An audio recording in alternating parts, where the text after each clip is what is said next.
Welcome to magazine. अगर कोई काम रोज़ाना किया जाए तो बंदा उसमें माहिर हो जाता है। इस वीडियो में 5 ऐसे लोगों के बारे में बताएंगे जो अपना काम बहुत ही महारत से करते हैं। तो शुरू करते हैं countdown. Number 5, salad decoration maker. वैसे तो आम रूटीन में रोज़ाना सैलेड काटा जाता है, लेकिन इस वीडियो में आप देख सकते हैं कि शेफ़ इतनी महारत और सफाई से काट रहा है। शेफ़ सैलेड को इतना प्यारा डेकोरेट कर रहा है कि इसे खाने से ज़्यादा देखने को दिल करता है।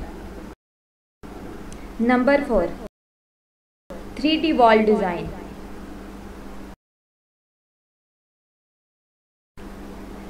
आमतौर पर दीवारों पे वॉल डिज़ाइनिंग पेंट या वॉल स्टिकर से की जाती है, लेकिन इस वीडियो में आप देख सकते हैं कि एक वर्कर सीमेंट और करंडी की मदद से 3D डिज़ाइन बना रहा है।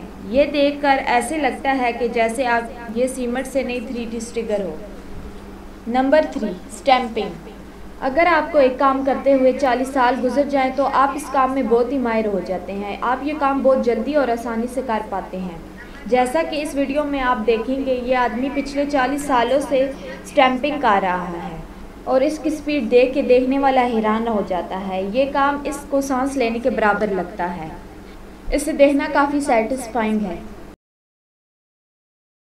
Number 2, type throwing. क्या आप एक टायर शॉप पे काम करते हैं और टायर्स को एक जगह से दूसरी जगह लेके जाना आपको बहुत ही मुश्किल लगता है? इस वीडियो में आप देख सकते हैं कि यह आदमी कितनी आसानी और तेज़ी से टायरों को एक जगह से दूसरी जगह फेंक रहा है। इस वीडियो में चैन से चलते बंदे को देखकर लगता है कि कोई वर्ल्ड रिकॉर्ड बना लेगा, लेकिन ये कोई चैंपियन नहीं बल्कि एक आम वर्कर है जिसे चैन से चलने में ऐसे महारत हासिल है कि लगता है कि कोई लकड़ी नहीं बल्कि मक्खन काट रहा है। ऐसी और मज़ीद वीडियोस देखने के लिए हमारे चैनल को सब्सक्राइब करें।